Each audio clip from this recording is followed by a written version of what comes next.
Welcome to Agro Academy, online learning platform, a credible, reliable and affordable learning space for agriculture aspirants. साथियों, ये हमारी सुंडा series की 5वीं क्लास है। अगर आपने पहले 4 क्लास नहीं देखी तो प्लीज़ उसे भी देखें और क्लास की PDF को एग्रो एकेडमी के वेब पोर्टल से डाउनलोड कर लें। जितने भी स्टूडेंट्स नए हैं प्लीज़ चैनल को सब्सक्राइब ज़रूर कर लेंगे और जो भी स्टूडेंट्स AFO मेंस की तैयारी बेसिक से और स्ट्रक्चर्ड वे में शुरू करना चाहते हैं तो एग्रो एकेडमी का पेड ऑन 2.0 फाउंडेशन बैच को ज़रूर से ज्वाइन करें। लिंक वीडियो डिस्क्रिप्शन में मिल जाएगा। अब क्लास में आगे बढ़ते हैं। तो आज का हमारा टॉपिक है जलवायु यानी कि क्लाइमेट। जी, क्लाइमेट। और सबसे पहले तो हमें ये समझना होगा कि लोग अक्सर 2 शब्दों में कंफ्यूज हो जाते हैं, मौसम और जलवायु, वेदर एंड क्लाइमेट। इनमें क्या फर्क है? देखिए, ये बहुत ही सिंपल है। मौसम मतलब वेदर, किसी जगह की किसी एक खास समय पर वायुमंडल की स्थिति है। मतलब अभी धूप है या बारिश हो रही है, ये मौसम है। बिल्कुल, ये शॉर्ट टर्म होता है, आज का कल का। लेकिन क्लाइमेट यानी जलवायु वो लॉन्ग टर्म पैटर्न है, सालों का औसत। अच्छा, तो एग्जाम के लिहाज से ये जानना जरूरी है कि वेदर शॉर्ट टर्म है और क्लाइमेट लॉन्ग टर्म है ना? एकदम सही। और इसी क्लाइमेट का जो सबसे पहला वर्गीकरण किया गया था वो डी कैंडोले ने किया था 1900 AD में। De Candolle 1900 AD। ये एक डायरेक्ट फैक्चुअल क्वेश्चन बन सकता है। जी, अब हम बात करते हैं वायुमंडल की, एटमॉस्फेयर की। यह है क्या? तो ये पृथ्वी के चारों ओर गैसों का एक मिश्रण है। रंगहीन, स्वादहीन, गंधहीन। हाँ, और इसकी ऊंचाई लगभग 1600 किलोमीटर तक फैली हुई है। 1600 किलोमीटर। लेकिन इसमें एक मजेदार बात है, इसका जो 99% द्रव्यमान यानी मास है वो सिर्फ नीचे के 40 किलोमीटर में ही है। अच्छा, मतलब ज्यादातर हवा नीचे ही है। इसके लिए कोई याद रखने की ट्रिक है? हाँ, एक लाइन याद रख सकते हैं, 1600 किलोमीटर का घेरा, 40 में 99% डेरा। बढ़िया। 1600 का घेरा, 40 में 99% डेरा। चलिए, अब वायुमंडल की परतों मतलब लेयर्स की बात करते हैं। सबसे पहली परत कौन सी है? सबसे निचली परत जहां हम रहते हैं वो है ट्रोपोस्फियर यानी क्षोभ मंडल। Okay, troposphere. इसकी ऊंचाई कितनी होती है? इसकी ऊंचाई 8 से 18 किलोमीटर तक होती है। 8 से 18। ये रेंज क्यों है? क्योंकि ध्रुवों पर मतलब पोल्स पर ये 8 किलोमीटर होती है और भूमध्य रेखा यानी इक्वेटर पर 18 किलोमीटर। अच्छा, इक्वेटर पर ज्यादा मोटी है ये परत, ऐसा क्यों? गर्मी के कारण। इक्वेटर पर गर्मी से हवा फैलकर ऊपर उठती है, इसलिए वहां इसकी ऊंचाई ज्यादा है। ये एग्जाम में कंफ्यूज करने के लिए पूछ सकते हैं। बिल्कुल। और एक बहुत जरूरी बात, इस परत में जैसे जैसे हम ऊपर जाते हैं तापमान घटता है। किस रेट से घटता है? 6 डिग्री सेल्सियस प्रति किलोमीटर की दर से। और मौसम की जितनी भी घटनाएं हैं, बादल, बारिश, वो सब यहीं होती हैं? सब कुछ। इसीलिए कहते हैं मौसम का सारा खेल ट्रोपोस्फेयर की देन। वायुमंडलीय द्रव्यमान का लगभग 85% हिस्सा भी यही है। ठीक है, तो ट्रोपोस्फेयर का रिकैप। सबसे निचली परत, ऊंचाई 8 से 18 किलोमीटर, तापमान 6 डिग्री प्रति किलोमीटर घटता है और सारा मौसम यहीं होता है। अब इसके ऊपर क्या है? ट्रोपोस्फेयर के ऊपर है स्ट्रेटोस्फियर यानी समताप मंडल। स्ट्रेटोस्फेयर, इसकी रेंज क्या है? ये लगभग 18 से 50 किलोमीटर तक फैली है। और यहाँ एक उल्टी बात होती है। क्या? यहाँ ऊंचाई के साथ तापमान घटता नहीं बल्कि बढ़ता है। बढ़ता है? ऐसा क्यों? ये तो वायुमंडल की सबसे गर्म परत हुई फिर। हाँ, ये सबसे गर्म परत है। इसका कारण है ओजोन लेयर जो इसी परत में मौजूद है। अच्छा, ओजोन लेयर। इसे ओजोनोस्फेयर भी कहते हैं, है ना? जी, ये ओजोनियो लेयर सूरज की हानिकारक पराबैंगनी किरणों को सोखती है जिससे गर्मी पैदा होती है और यहाँ फोटोकेमिकल रिएक्शंस भी होते हैं। तो ओजोन का सबसे ज्यादा कॉन्सेंट्रेशन कहाँ पर होता है? लगभग 25 किलोमीटर की ऊंचाई पर। ओके, तो स्ट्रेटोस्फेयर का रिकैप, 18 से 50 किलोमीटर, तापमान बढ़ता है और ओजोन परत 25 किलोमीटर पर। इसके लिए क्या लाइन है? स्ट्रैटो में ओजोन का राज बचाता है हानिकारक किरणों से आज। बहुत खूब। अब स्ट्रेटोस्फेयर के ऊपर? उसके ऊपर है मेसोस्फेयर यानी मध्यमंडल। ये 50 से 80 किलोमीटर तक है। और यहाँ का तापमान कैसा होता है? ये एक ठंडा क्षेत्र है। यहाँ ऊंचाई के साथ तापमान में भारी कमी आती है। तो मेसोस्फेयर माने 50 से 80 किलोमीटर और ये एक ठंडा इलाका है। हाँ, और इसके बाद की जो परतें हैं थर्मोस्फेयर और एक्सोस्फेयर वो 80 से लेकर 1600 किलोमीटर तक फैली हैं। यहाँ तो हवा बहुत ही कम होगी। अत्यंत कम। लेकिन थर्मोस्फेयर का जो निचला हिस्सा है आयनोस्फेयर, वो हमारे बड़े काम का है। कैसे? लंबी दूरी के रेडियो कम्युनिकेशन के लिए। रेडियो तरंगे इसी से टकराकर वापस आती हैं। अच्छा, मतलब ये रेडियो संचार में मदद करता है। हाँ और एक्सोस्फीयर सबसे बाहरी परत है। जी, और यहाँ ऊंचाई के साथ तापमान फिर से बढ़ता है। चलिए, ये तो हो गई परतें। अब बात करते हैं कि इस हवा में होता क्या है, मतलब इसकी संरचना, कॉम्पोजिशन।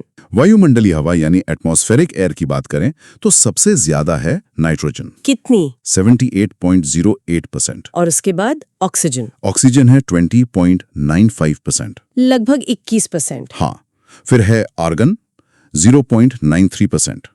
और फिर आती है कार्बन डाइऑक्साइड। CO2 की मात्रा तो बहुत कम है ना? बहुत कम, सिर्फ 0.03%। 0.03%। इसको ppm में भी पूछते हैं। हाँ, ये बहुत जरूरी है। 0.03% का मतलब होता है 300 से 360 ppm। एग्जाम में ऑप्शन में यही गलती करवाते हैं। सही बात है। तो इसका रिकैप करें तो नाइट्रोजन 78, ऑक्सीजन 21, आर्गन 0.9 और CO2 0.03%। और याद रखने के लिए नाइट्रोजन सबसे ज्यादा, फिर ऑक्सीजन का वादा। अब ये तो हुई बाहर की हवा। मिट्टी के अंदर जो हवा होती है, सॉइल एयर, क्या वो भी ऐसी होती है? लगभग। नाइट्रोजन तो उतनी ही होती है, ऑक्सीजन थोड़ी सी कम होती है। लेकिन CO2 का क्या? सारा फर्क वही है। मिट्टी की हवा में CO2 वायुमंडल से 8 से 10 गुना ज्यादा होती है। 8 से 10 गुना, ये तो बहुत ज्यादा है। जी, लगभग 0.25%। ऐसा क्यों होता है? मिट्टी में मौजूद सूक्ष्म जीवियों और जड़ों की श्वसन क्रिया के कारण वो सांस लेते हैं और CO2 छोड़ते हैं। ये बहुत ही महत्वपूर्ण सवाल है जो सीधे बनता है। समझ गए। मिट्टी के अंदर CO2 का कॉन्सेंट्रेशन बहुत ज्यादा होता है। एग्रो अकेडमी ने IBPS AFO फाउंडेशन बैच आपकी तैयारी को नेक्स्ट लेवल पहुंचा सकता है। With complete concept clarity, competition से आगे रहने के लिए अभी ज्वाइन करें। डिटेल्स टेलीग्राम पर देखें। चलिए लेक्चर कंटिन्यू करते हैं। अब कुछ और जरूरी कॉन्सेप्ट्स पर आते हैं। एक टर्म है मॉइस्चर डेफिसिट इंडेक्स या MDI। ये क्या है? इसे AICRP ऑन ड्राईलैंड मतलब ICAR ने अपनाया है। ये नमी के घाटे को दिखाता है। इसका कोई फॉर्मूला है? हाँ, इसका फॉर्मूला है P-PET डिवाइडेड बाय PET और फिर गुणा 100। P मतलब प्रेसिपिटेशन और PET मतलब पोटेंशियल इवेपोट्रांसपिरेशन। और इसकी वैल्यू के आधार पर क्लाइमेट को बांटा गया है। जी, अगर वैल्यू 0 से 33.3 है तो वो सब ह्यूमिड है। अगर -33.3 से -66.6 है तो सेमी एरिड। और अगर -66.6 से भी कम हो तो वो एरिड यानी शुष्क क्षेत्र है। ये याद रखना जरूरी है कि शुष्क क्षेत्रों के लिए MDI की वैल्यू नेगेटिव होती है। ठीक है। अब बात करते हैं सोलर रेडिएशन की। इसमें एक टर्म आता है सोलर कांस्टेंट। हाँ, सौर स्थिरांक।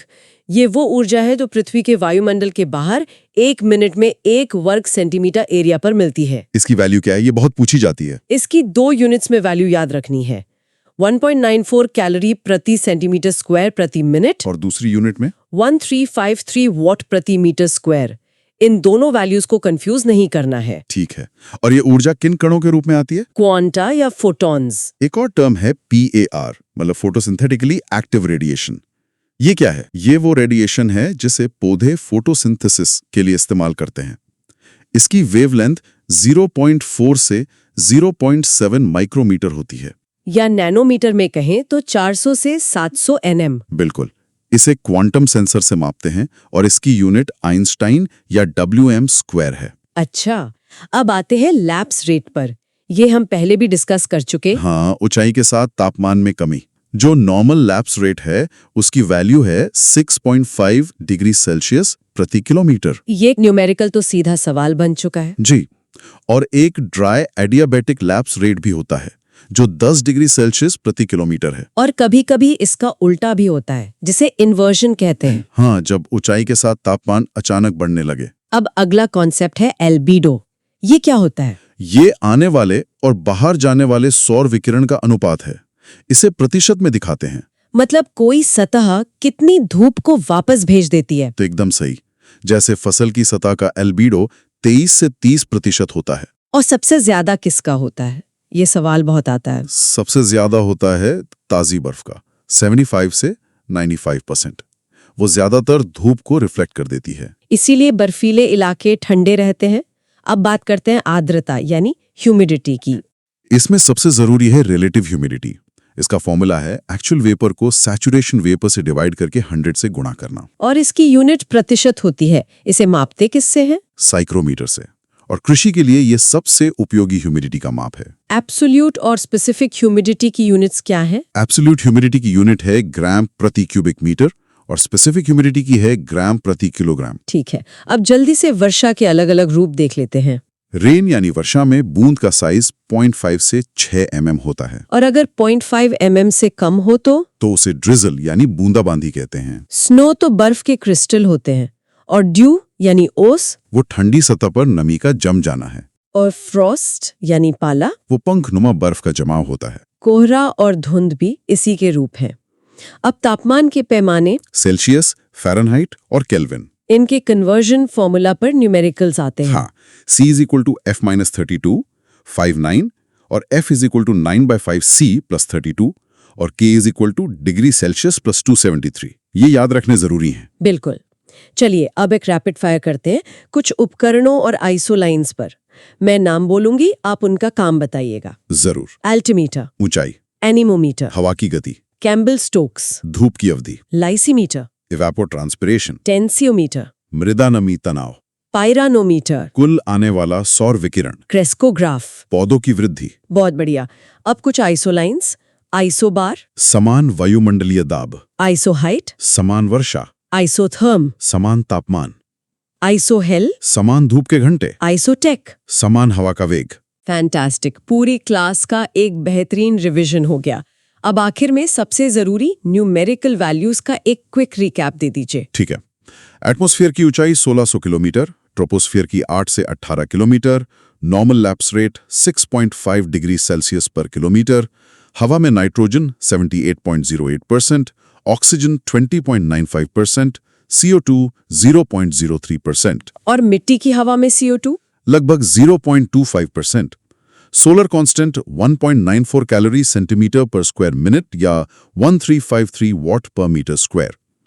PIR वेवलेंथ 400 से 700 nm, ताजी बर्फ का एल्बिडो 75 से 95% और बारिश की बूंद का साइज 0.5 से 6 mm। और इनमें से भी सबसे ज्यादा रिपीट होने वाले हाई प्रायोरिटी वैल्यूज कौन से हैं? Normal lapse rate 6.5 degree Celsius पर किलोमीटर, वायुमंडल में CO2 का प्रतिशत 0.03%, मिट्टी की हवा में CO2 का अंतर 8 से 10 गुना ज्यादा, सोलर कांस्टेंट 1.94 और ताजी बर्फ का एल्बिडो 75 से 95%। साथ ही लाइसीमीटर, टेंसियोमीटर और आइसोबार, आइसोहाइट, आइसोथर्म की परिभाषाएं हाँ, ये लगभग हर कृषि परीक्षा में आते ही हैं। क्लास PDF रिवाइज करें और ऑडियो को ली टेंशन के लिए रीप्ले करें।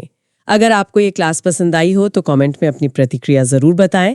NR सुंडा बुक्स का कंप्लीट रिवीजन हम डेली साथ में करेंगे, तो चैनल को सब्सक्राइब करना ना भूलें। Keep revising. मिलते हैं अगली क्लास में। All the best for your preparation. Thank you.